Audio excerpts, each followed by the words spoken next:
I am Ferdinand Marcos, and I am the President of the Republic of the Philippines.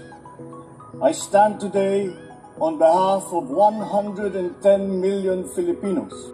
Hello people, hello words, and hello Philippines. It's me again guys. Ayan, shoutout sa lahat ng mga Pilipino sa buong daigdig at sa mga Marites. But anyway guys, nakikita nyo yung nakikita ko. Siyempre, yan po sa loob ng Senado. At yan po ang mga senador. Bakit? Nako! Ang akala ko sa House of Representative ang nagkagulo, pati pala sa Senado. Ang ibig ko sabihin, sa Senate guys, mayroong nag-leak doon sa pinag-usapan ng mga senador sa executive session. Ang nag-leak, yung sinasabi na ibalik daw ang confidential fund ni BP Sara, tapos may bumuto na siyam na senador, which is hindi naman totoo. Agay. Ngayon, mayroon daw naglabas. Ang tanong, mga kababayan, sino kaya sa kanila ang naglabas niyan? So, ibig sabihin, may Marites talaga sa loob ng Senado. Sino kaya ang Marites dyan, guys? Nilabas niya sa social media, naloka ako. Siyempre, pag once na nilabas mo yan, no? Nag-click yan, ma-spread sa social media, ay talagang putaktihin ng mga vloggers yan at ilalabas nila, no? So, dahil dyan, guys, hindi ba na ako abogado, pero nanonood tayo at nakikinig. Alam nyo, guys, sa executive session kasi, ang ibig sabihin yan, ay mayroong isang bagay na napaka-importante na pag-usapan nila. Doon po sa executive session, means private po yan. Importante na sila muna ang mag-uusap na hindi pwedeng ilabas sa social media. No? Now guys, pag lumabag ka sa rules ng Senate na without permission ng ibang senador, talagang mayroong punishment. Ika nga, pwede kang ma-expel dyan sa Senado or masuspindi ka. Kasi, ang executive session kasi, pag ang pinag-usapan yung private na napaka-importante, hindi mo pwede po ilabas yan kahit sino sa kanila. Unless, kung pinag-usapan nilang lahat, after the executive session, pwede po nilang ilalabas sa media. Yan, pwede nang i-spread sa social media. Yun po ang pagkakaintindi ko. Pero dahil may naglabas without permission, or lumabag sila sa rules ng Senate, ma-expel siya guys, or ano man ang punishment na ibibigay sa kanila, sa taong nag-spread ng news na yan. Agay, nag-leak guys sa social media, kaya nagkaroon ng diskusyon ng mga senador ngayon kung sino po ang sa mga colleagues nila ang naglabas niyan. Nako, may Marites dyan, mga bears yang. Nako po. So anyway guys, no, tama naman po yung sinabi ni Senator Cayetano. Of course, silang lahat. Sabi ni Senator Estrada, kahit chismis man yan o anumang klase yan, wag ilabas. Lalong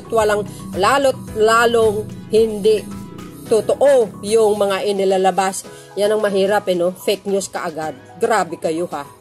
Mga Marites kayo talaga, eh.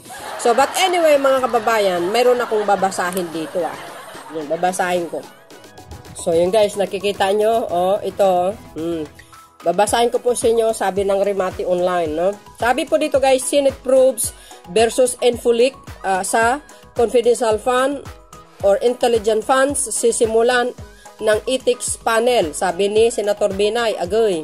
Ang sabi dito, Manila, Philippines, itinakda ng Senate Ethics Committee ang investigasyon na information leak na hinggil sa napag-usapan ng ilang mambabatas na confidential funds sa ginanap na executive session nitong Lunes, November 6. Inihayag ito ni Senador Nancy Binay, chairman ng Senate Committee on Ethics, na inatasan ng plenaryo na mag-imbestiga na sa nabulgar na siyam na senador ang pumabor na ibalik ang 650 milyong confidential fund and intelligent funds ni Vice President Sara Duterte. Ako guys, nagkandagulo-gulo na ng dahil dyan sa confidential fund ni BP Sara mula sa House of Representative, nagkagulo ng dahil dyan sa confidential fund na yan hanggang sa Senado. Ayan, nako, matindi pala ito si BP Sara.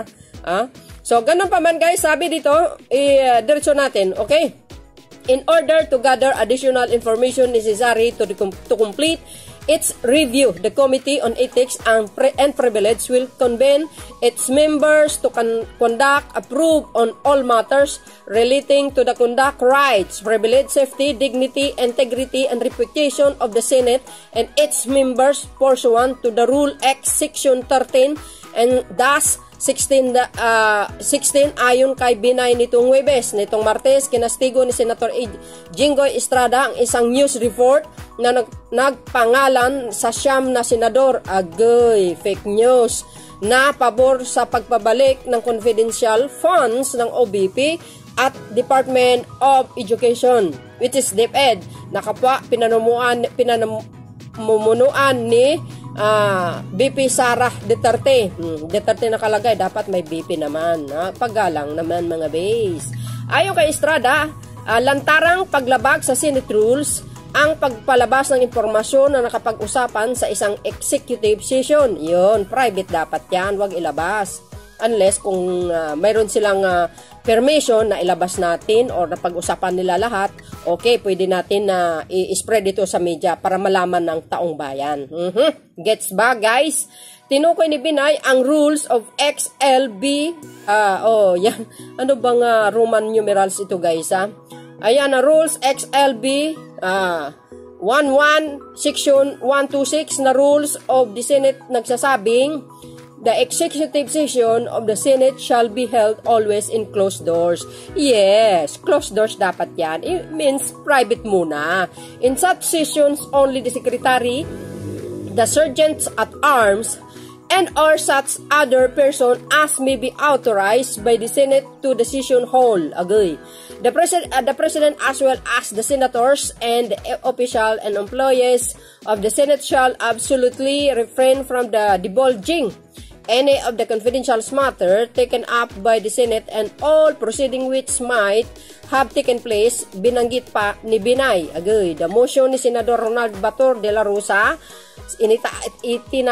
inatasan ni Senate President Juan Miguel Zubiri ang Ethics Committee na imbestigahan ang nag-leak ng impormasyon hinggil sa kinaharap ng desisyon hinggil sa confidential funds sa 2024 national budget. Agay, hindi pa nagpalabas ng anumang pahayag ang committee habang nakabinbin ang pagkukumplito ng inisyal ng pagsusuri sa issue in order to comply with the rules XLBIB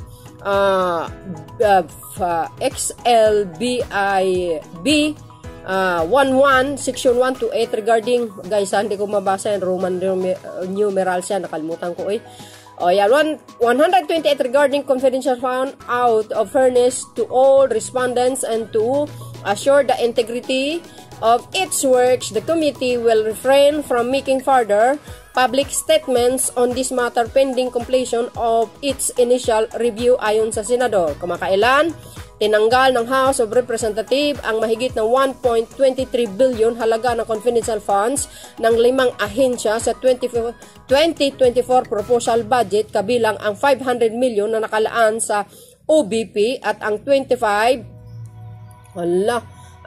million sa DepEd. Akala ko ba si BP Sara lang tinanggal? Marami pala, guys.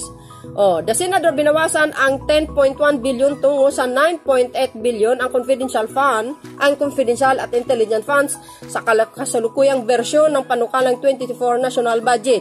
This happened after the Senate adopted the House of Representatives decision to reduce the CIF in General Appropriations Bill.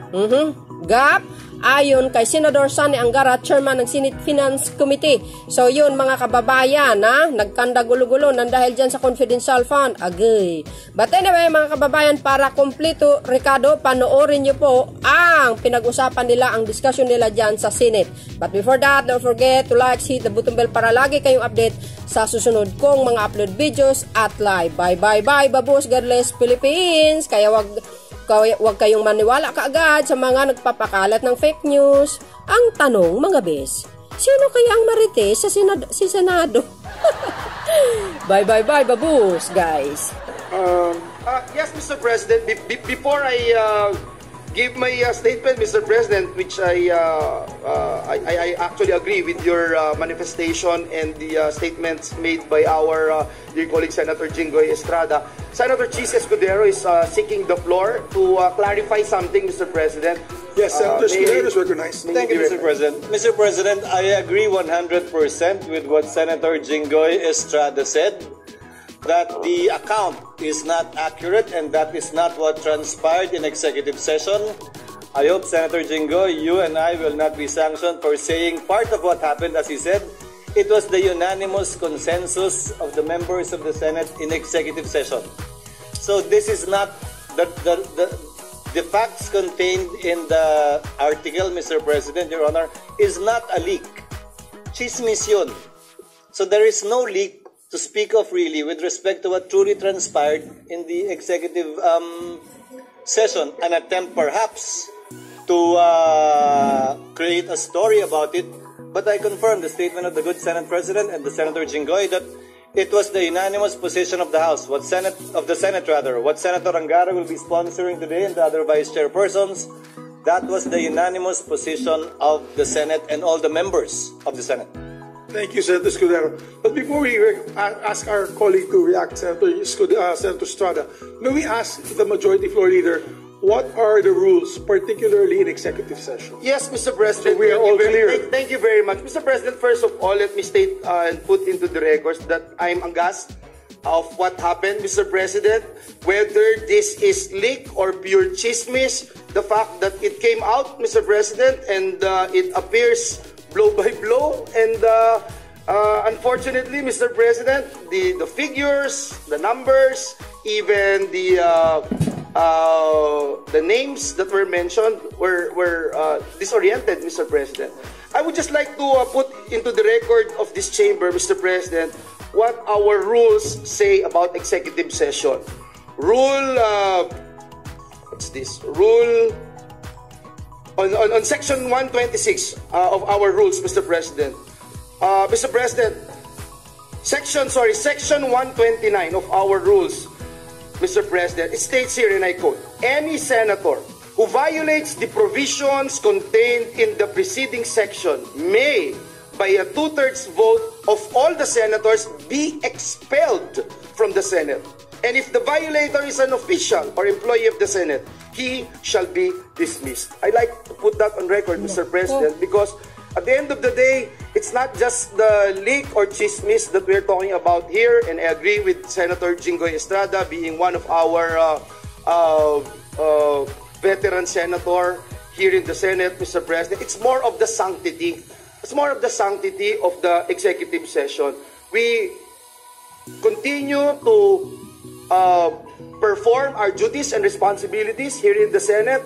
During committee hearings of Senator Bato, he would call for executive session. Paano tayong pagtitiwalaan ng mga nasa executive? Paano tayong pagtitiwalaan ng taong bayan kung ang ating executive session ay nangyayari po yung mga ganitong pangyayari, Mr. President. And so again, Mr. President, let me add, Majority Floor Leader, Section 28, the preceding section, is very important.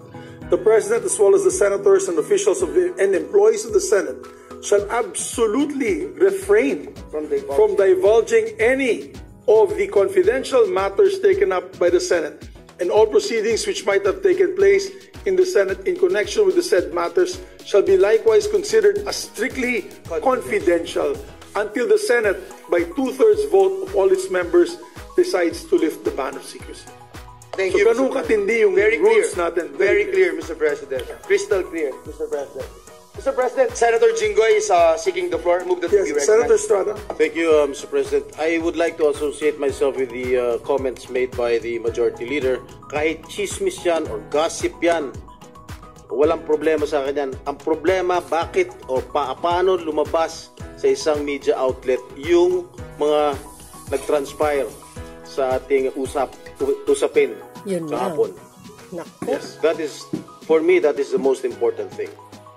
Thank you, Mr. President. Thank you very much. Senator, Seeking the maybe floor. we can give the minority floor leader first if you don't mind, Senator. Yes, Mr. President. The Minority Leader, Mr. Thank you, President. Mr. President. Ako nga, ngayon ko lang po nabasa, disappointed nga ako sa report eh. Kasi, nasabi doon na against ako sa restoration ng CF ng Office of the Vice President. Tama yun, pero kulang. Kasi kahapon ako sinasabi ko, tanggalin din ang intelligence fund ng Office of the President. So kulang yung report, ipakidagdag sa report. Kasi the Office of the President is is a civilian office, not an armed agency, and not a uniformed agency. So kulang po, pakidagdag na lang. You're not violating the rules because you're divulging your own position. Senator Lauren Legarda. Lauren also is here. Mr. President, Nagkagulo if I na. may, with the permission of my colleagues, may I request that we discuss this in caucus now, because by saying what is true or untrue in the reported publication online, we are speaking about the executive session. And let me just remind the body of Section 129 of the Rules of the Senate. It is not even a matter of whether it's published online or hard copy. The mere divulging the executive session minutes or any part of it who violates all the provisions in the executive session contained in the preceding sections by 2/3 vote may be expelled from the Senate. Nako. It is a very serious violation, Mr. President, Delikado. by a senator or an officer or a staff. Yes. In Rule, what is this? 129. Yes, 129. Section 129. So, by saying that it is not true, or it is true in part, but in fact it is this and that, we are actually talking about the executive session. Yes. So it is my humble opinion, respectfully, I do not want to muzzle our colleagues, and if they want to speak on the floor, I leave it to your better judgment. But many of us feel strongly about this, and I respect the right of Senator Estrada for. But if we are going to speak about each and every line which was published, whether it is true or not, with all due respect to the publication which I've not read, may we discuss it in caucus in relation to 129 rule of the Senate. That is my humble suggestion. But I leave it to the members of the Senate if they want to speak about it in session. Thank you, Mr. President. We understand that many of our colleagues Nako. feel slighted, feel angry. Mga kababayan, may Marites sa loob ng Senado. Personal opinions and release their emotions. Hala, to this sino kaya chamber. yan? Yes, Senator Pia Cayetano's recommendation. Thank you. Mr. President, let me align myself with the observation and recommendation of the Senate President Pro Temp. I did not raise my hand with the intention of clearing any statement I made. I did not even read that. I don't bother reading those kind of articles. I don't. So, nung nabanggit pa yung pangalan ko, nagugulat lang ako kasi I don't bother reading those articles and I won't comment on it. What I will say is this. I will say it not because I'm repeating what I said in caucus, because I agree with Senate President Pro Temp that let's discuss it there. Because if our rules do not even make an exception. It does not even allow a senator to say, I will just repeat what I said. Walang ganun exception, Majority Floor Leader, correct? So I cannot stand up here and said, I will just be responsible for my statement. Ito po yung sinabi ko. Hindi tayo allowed, walang exception sa rules natin na tumayo ang isang senador at sabihin, yung akin pong sinabi doon, ito. Kasi hindi naman magkaroon ng opportunity yung ibang 23 senators to explain what they said or what they thought. Because precisely the rule is, lahat tayo tahimik. At kaya ang parusa doon, yung pinakamabigat na parusa na expulsion from the Senate. Nako. So, ang puntos ko ay simple. Chairman ako ng isang mahalagang committee na naghihiring ng budget na yan. DepEd, CHED, DOH, and attached agencies.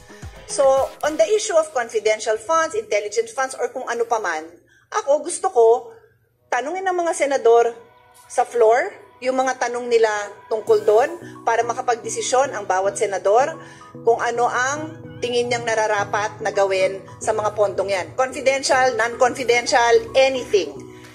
So, yun yung gusto kong klase na diskusyon. So, kung nagkaroon tayo ng executive session na napag-usapan man ng ganon, hindi nga dapat lumalabas yun kasi nga, ang mga subcommittee chairman na katulad ko ay magre-recommend sa chairman na si Senator Angara kung ano dapat gawin sa mga pondong yon. Hindi ko naman didesisyonan mag-isa yon. Didesisyonan ko yon based on the debates. I would like to be educated properly based on the rules of the Senate. Gusto ko marinig yung posisyon ng Minority Floor Leader, ng Deputy Minority Floor Leader, ng Senate President, ng Senate President Pro Temp, ng mga baguhan na Senator. Gusto ko marinig lahat yon. Ano ang paniwala nyo tungkol dito sa mga iba-ibang pondo and what will we do about it?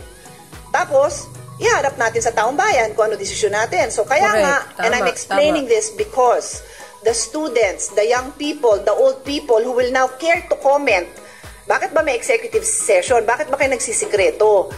Wala naman kaming balak isikreto. Ilalabas nga yun. Yes. Pero minsan may mga diskusyon na gusto natin marinig yung opinion ng bawat isa na walang titigil nung, kunyari gusto kong magtanong ng, it's a stupid question. Pero tatanungin ko na, di ako mahihiya. Diba? Aminin natin, minsan nahihiya tayong magtanong dahil kasi bago lang ako. Di kaya kami executive session para lahat pwedeng maitanong, lahat pwedeng mailabas. Correct. Kaya dapat sikreto yun. Yes, and then at the right Senator time, mapapag-usapan. I wanted to explain that lang, Mr. President, for the benefit of those watching us. Kasi ang puntos is, bakit kayo may executive session? Bakit kayo may tinatago? Wala akong tinatago. Nagdidiskusyon ng maayos para bang magulang. Let's say, for example, na wala tong nangyaring ganito sisermonan ni Senate President o kaya ni Senate President Pro Temp ako. Sisermonan nila ako. They will do that in private. Correct. In the executive session. Ay, Pia, di mo naintindihan. So, gagawin namin yun in private para pagdating to sa public, ganun ba? O sige, tatanungin ko na lang in public o kaya di ko na tatanungin dahil naipaliwanag nyo na. That's the reason among many other reasons kung bakit may executive session. I just wanted to explain that dahil ang puntos nito is bakit may executive session at bakit may mabigat na kaparusahan. Wala tayong tinatago. But the reason for the rules is because it is meant to be followed. It is not meant to be violated. So kung may nag-violate, magkaroon ng tamang due process, magkaroon ng hearing, magkaroon ng opportunity to explain, and then the proper penalty must be meted out. Thank you, Mr. President. Thank you very much, Senator Cayetano. Yan, dapat ganun. Senator Gatchalian, recognized. Tama yun, Senator Cayetano. Sir President, I just want to add bago mo from what Senator Bato mentioned and Senator Cayetano. Hala, may Marites dyan sa Senado, mga bes. The broader implication of this, Mr. President, is the trust and confidence to the Senate. It's our credibility on the line. And every budget hearing, normally, a lot of the security cluster, the National Defense, the Department of National Defense, the PNP, the NICA, all of them normally will request executive session so they can tell us what is the reality, the national security situation, national security matters, so that we can act accordingly. Leaks like this will hamper, will destroy our credibility, destroy our integrity, and it will now prevent the security agencies to give us the truth because they will have doubts in their minds whether the truth or whether information will be kept safe in the halls of the Senate. So, Mr. President, I would like to associate myself with the motion of Senator Bato that this should be looked at and investigated seriously because it's the Senate's credibility on the line, especially whenever departments request for executive sessions and whenever they divulge to us matters of national security. Thank you, Mr. President. Thank you. And that's why we had a meeting earlier with the leadership because we cannot take this lightly. And nako, mga kababayan, sino kaya yun? Make sure this does not happen again. Majority Floor Leader, would you like to make the proper motion? Mr. President, may I just ask for a minute suspension? Sir.